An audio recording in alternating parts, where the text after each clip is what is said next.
J'aime bien le bruit que ça fait.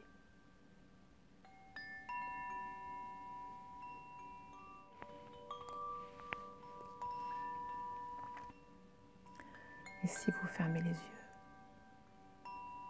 c'est très agréable.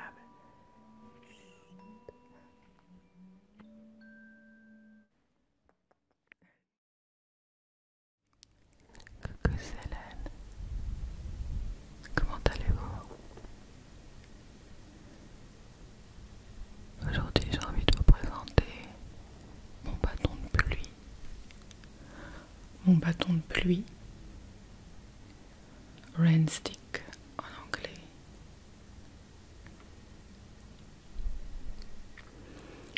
C'est un de mes instruments de soins sonores ou thérapie sonore que j'utilise. Et aujourd'hui, j'avais envie de vous le montrer.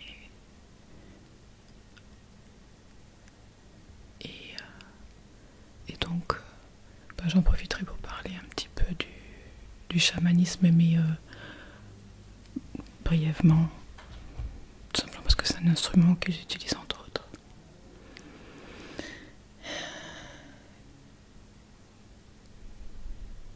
Du coup, je vous montre ça aussi, que vous avez déjà vu normalement dans la vidéo que j'ai faite quand je suis rentrée du Costa Rica, car c'était un cadeau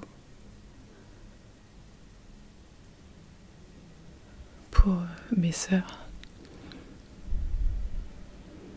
Un attrapeur de rêves, ça s'appelle en français Dream Catcher, fait artisanalement. C'est très joli, n'est-ce pas? Très très joli. On peut faire un pendule avec. Les plumes sont douces. Alors, j'espère que cette petite vidéo vous relaxera un petit peu avant de dormir.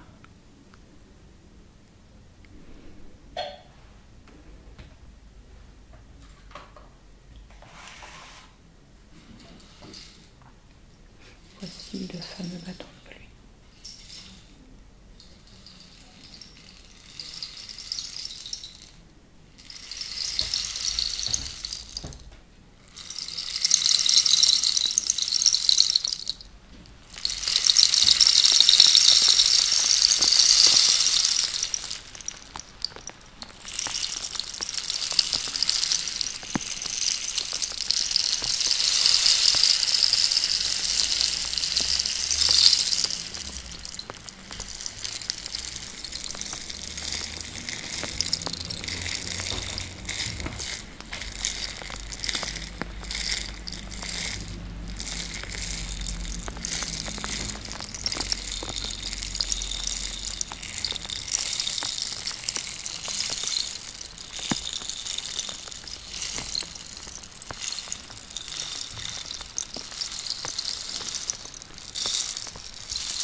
Il y a beaucoup de voitures aujourd'hui.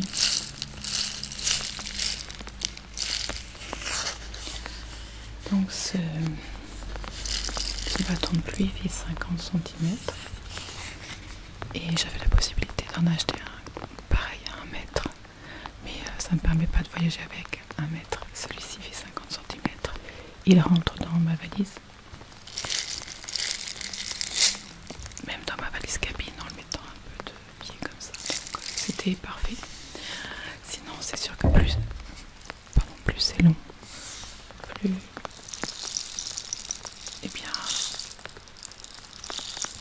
cet effet de pluie perdure dans la longueur et c'est pas forcément facile à utiliser parce qu'il faut pouvoir jauger la vitesse sans savoir vraiment ce qui se passe à l'intérieur, dépendant si vous voulez donner un petit crépitement ou alors une pluie diluvienne. Ça dépend de ce que vous voulez.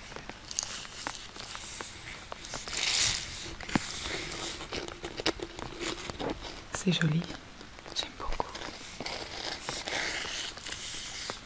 Ce que je fais quand je suis à la maison, je prends au hasard un instrument et je vais fermer les yeux et m'en jouer avec pendant quelques minutes. Ça m'hypnotise, ça me relaxe et je me fais un bain sonore moi-même.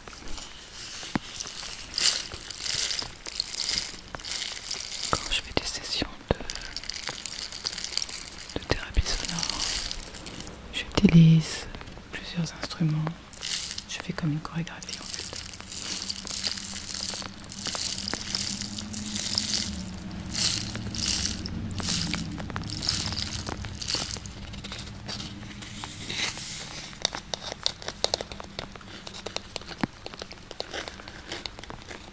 C'était peut-être il y a 2 semaines, j'ai fait une vidéo sur les sons et je disais que en fait la nature était énormément utilisée dans la thérapie, dans n'importe quelle thérapie en fait. Parce que les sons de la nature sont vraiment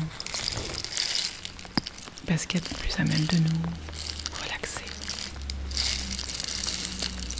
Parce que c'est naturel. Mais on n'est plus baigné dans la nature maintenant, on en est coupé. Alors il y a des gens que ça énerve d'entendre des bruits comme ça. Ou même les bruits de la mer, le vent, etc. Je vous mets des bruits de la nature régulièrement sur la chaîne. Car c'est important pour se reconnecter à mer, nature, dont nous avons besoin.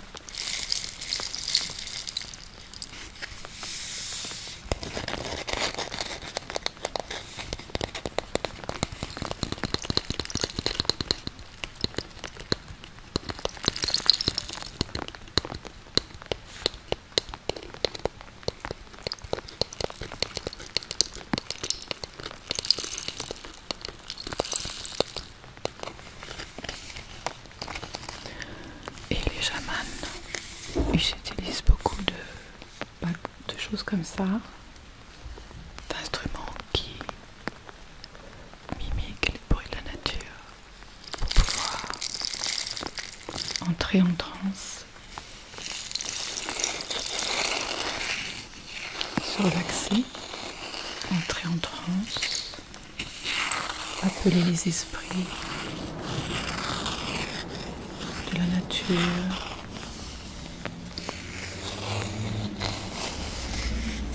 Pour les aider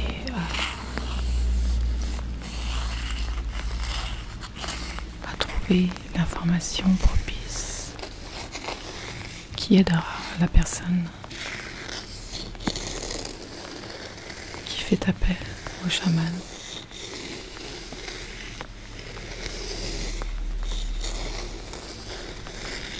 L'instrument crapaud que je vous ai montré donc la semaine d'avant, cette semaine. La semaine d'avant, la semaine dernière. Ça en fait partie de ces instruments. Alors bien entendu, ils n'appellent pas ça forcément des instruments sonores, c'est juste des instruments de la nature.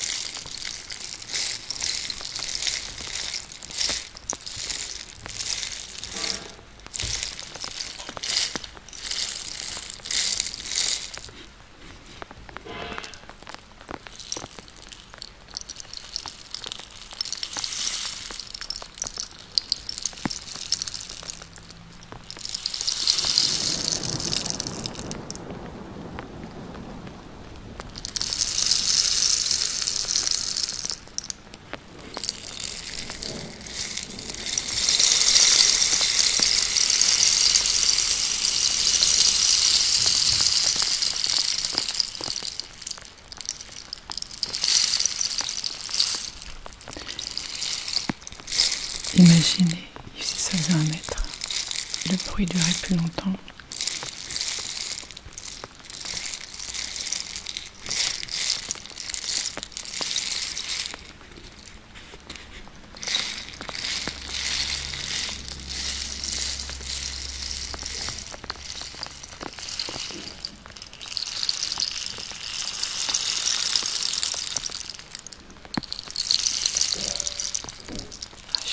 des bruits de travaux carrément, je crois là. C'est pas terrible.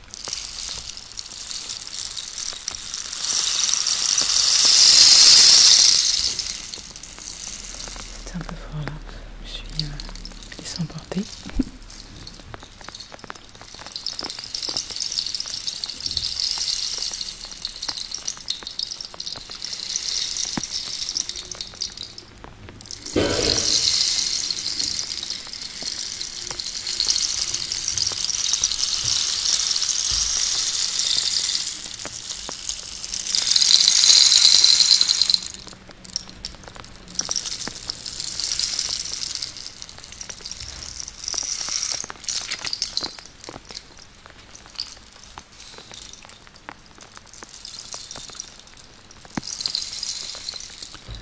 Donc les chamans utilisent différents genres d'instruments. Il y en a beaucoup avec des un petit peu des crécelles. Je ne sais pas exactement comment l'appeler en français parce que ils appellent ça des hochets, mais les hochets c'est désagréable comme nom parce que ça fait bébé. Donc les instruments où il y a, je vais vous en montrer deux autres où il y a le même genre de principe, des petites graines de quelque chose qui s'utilisent énormément avec le tambour de chaman. Parce qu'en fait, bon, ça c'est un... ça va être trop fort, mais je vais vous montrer un autre truc que j'utilise aussi.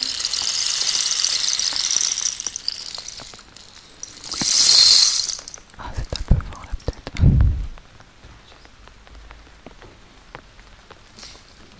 C'est pas facile d'utiliser des instruments et de rester ASMR car il faut être vachement discret, ce qui n'est pas dans le cadre d'une séance normale.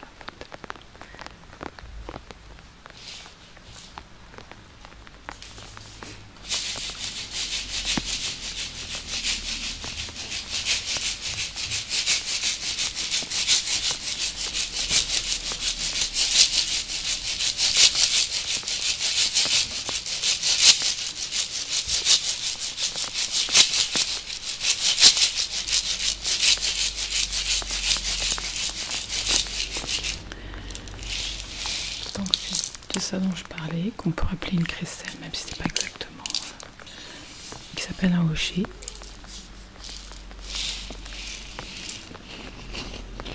Et en réalité, donc les chamans utilisent ça, et je vous avais montré c'est une graine d'un fruit que l'on peut trouver au Costa Rica, mais sûrement pas que là-bas, et qui est sculptée joliment.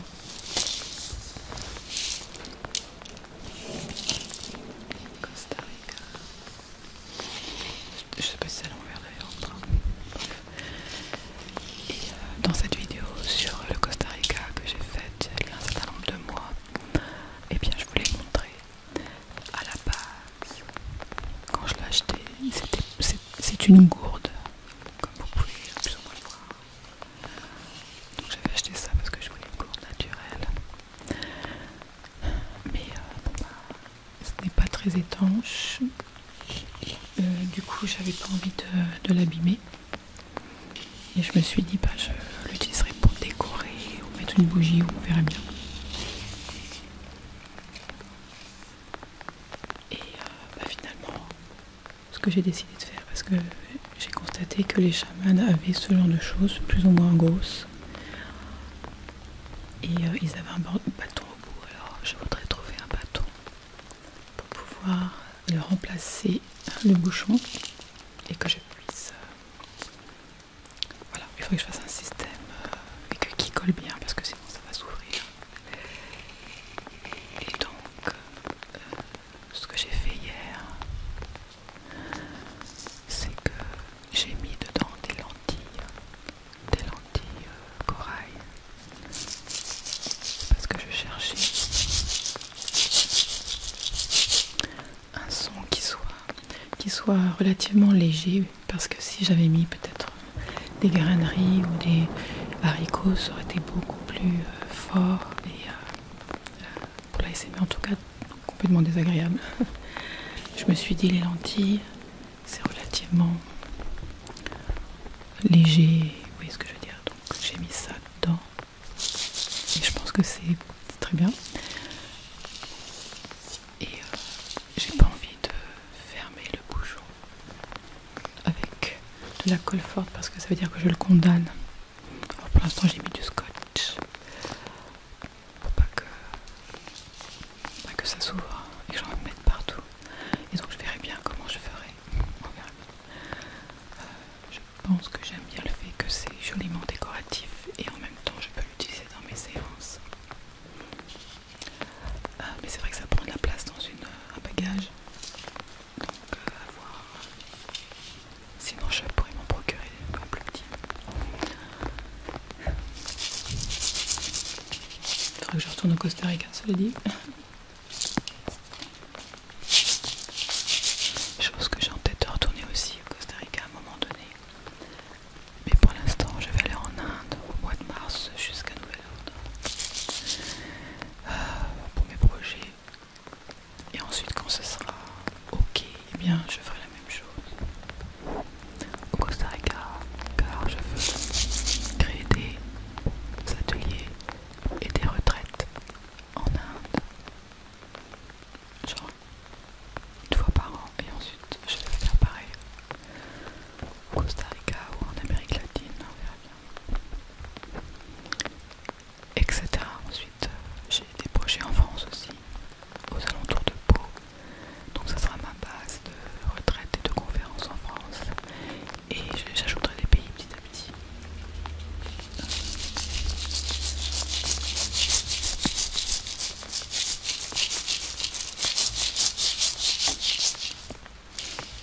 Et bien entendu, j'ai l'intention de proposer des séances de soins sonores, peut-être en groupe, parce que le groupe c'est bien. Point de vue énergie, j'aime beaucoup ce principe, alors je ferai sûrement des groupes en fait. Ça sera sympa, ça sera un petit peu comme ça, mais un petit peu plus élaboré. Et ça sera de la méditation guidée et instruments, enfin, et thérapie sonore en même temps. Donc un petit peu comme je fais là. Mais en plus,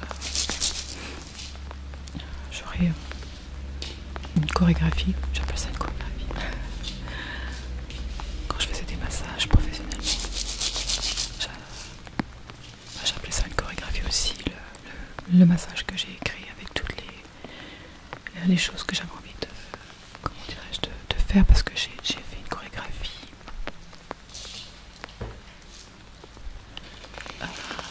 utilisant différentes techniques de massage. J'ai pris le meilleur pour faire quelque chose de très personnalisé.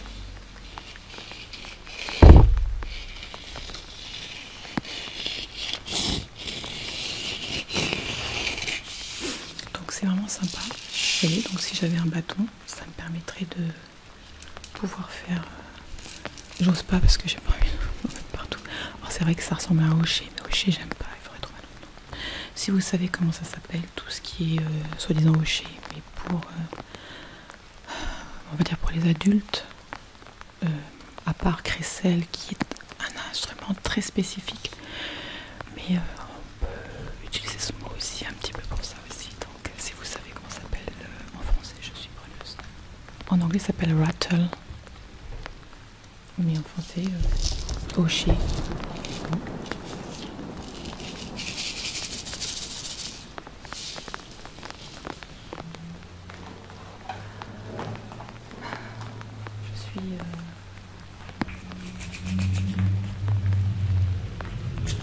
Je suis heureuse quand je suis baignée dans les choses que j'aime, comme le son sonore, par exemple.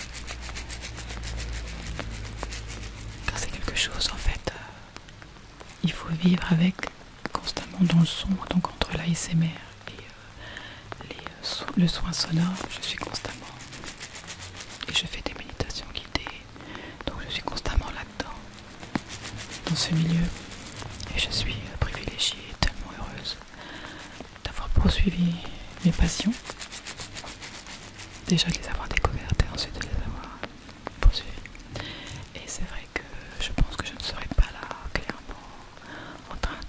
de soins sonores et faire cela si je n'avais pas commencé par l'ASMR.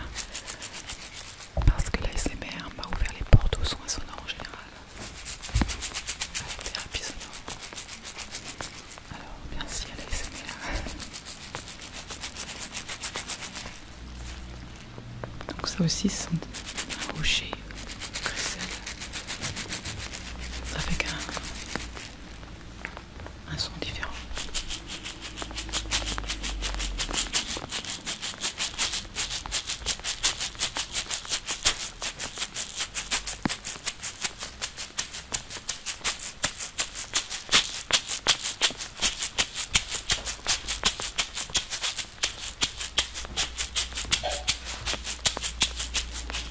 J'ai déjà utilisé ça dans une ou deux vidéos aussi que j'avais fait de soins sonores. Cette année aussi, je pense. Ou l'année dernière, je sais plus. Et la dernière, je pense.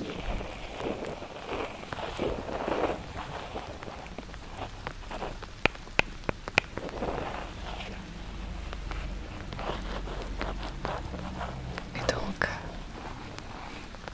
à travers les années, les mois, les années, j'ai accumulé un certain nombre de choses portables pour pouvoir faire, déjà pour pouvoir me faire du bien et ensuite étudier le soin sonore et ensuite essayer de faire du bien aux autres avec. C'est simple, c'est intuitif, c'est comme le Reiki. Parce qu'en fait, tout ça, c'est d'énergie que l'on décide de donner pour faire du bien aux gens. Donc c'est vraiment l'intention qui compte. Et à part si vous utilisez des instruments qui demandent un apprentissage très certain, tous ces instruments, ça s'appelle des instruments, mais sont intuitifs dans le sens où si on a un peu d'oreille, on peut les utiliser. Surtout ça, c'est une question de rythme.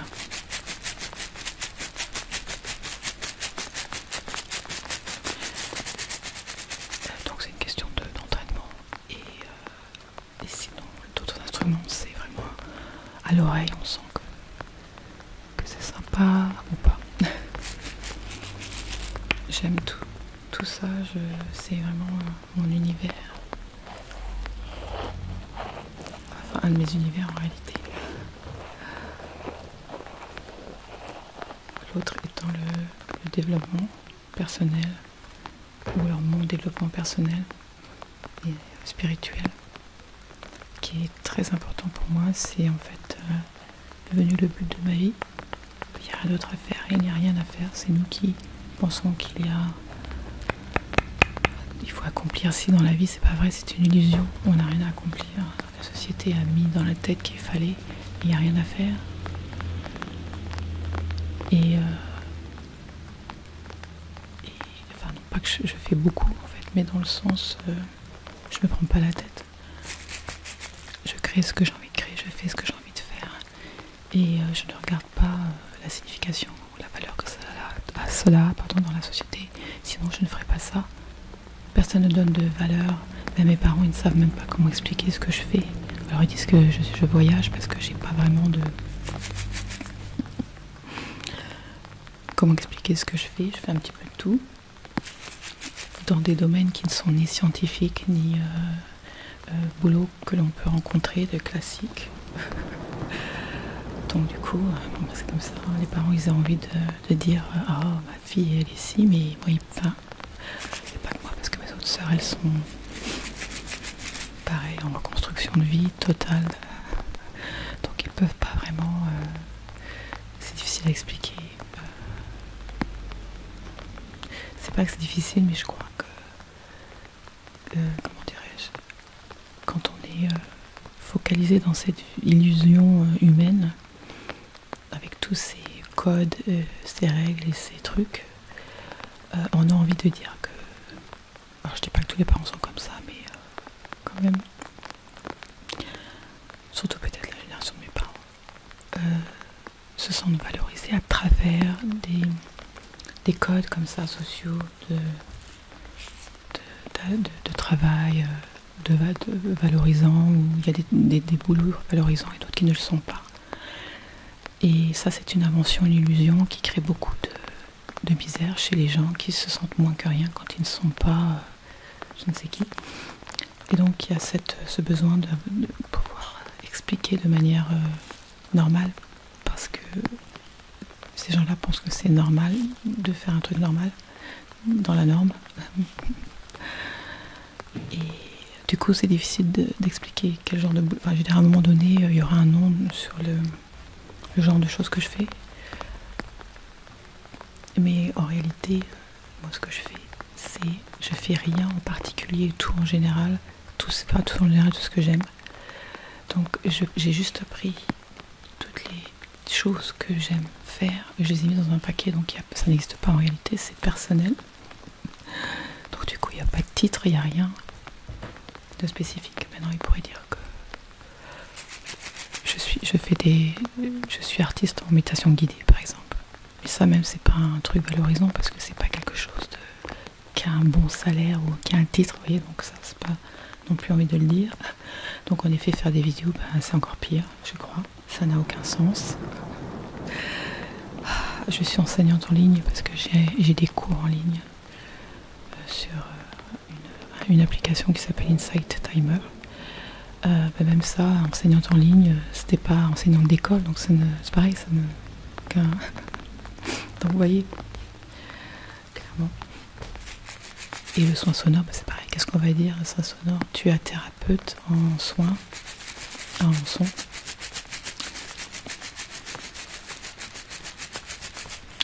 C'est quelque chose aussi pareil qui se découvre dans nos pays, qui existe depuis longtemps ailleurs, comme vous pouvez voir, mais donc c'est pareil, ça n'a pas un titre spécifique. Donc en gros, je suis celle qui voyage.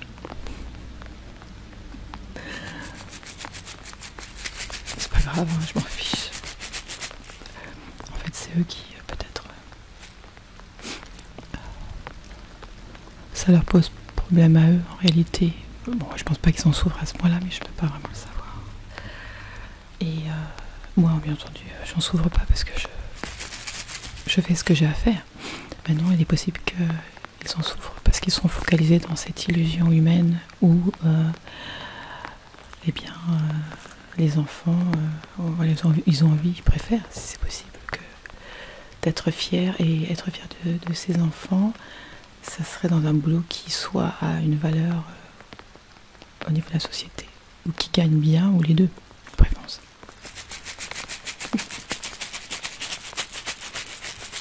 Bien entendu, les choses changent, parce que maintenant les parents, ils ont envie ils veulent que leurs enfants soient heureux. Alors, de plus en plus, ils les aident à prendre la décision de faire ce qu'ils ont à faire, ce qu'ils veulent faire, en sachant qu'il faut changer. On est amené à changer, il y a trop de difficultés à trouver du boulot pour se dire qu'on fait un truc et c'est tout. Il faut être vachement polyvalent pour pouvoir s'en sortir dans les années et les décennies à venir. Bref, ce n'était pas le sujet d'aujourd'hui, mais tout ça pour dire que chaman, c'est pas un boulot. Imaginez, si vous dites que vous êtes chaman. J'ai le nez qui coule un petit peu. Je pense que ça va être la fin de cette vidéo. J'espère que vous avez apprécié ce partage de mes petits instruments de thérapie sonore. Je commence à vous montrer un peu toute ma panoplie. J'ai encore un petit peu de choses à vous montrer. Et bien entendu, le but c'est de les utiliser dans les vidéos. Alors vous reverrez le bâton de pluie, vous reverrez le hocher, les bols bien entendu comme d'habitude.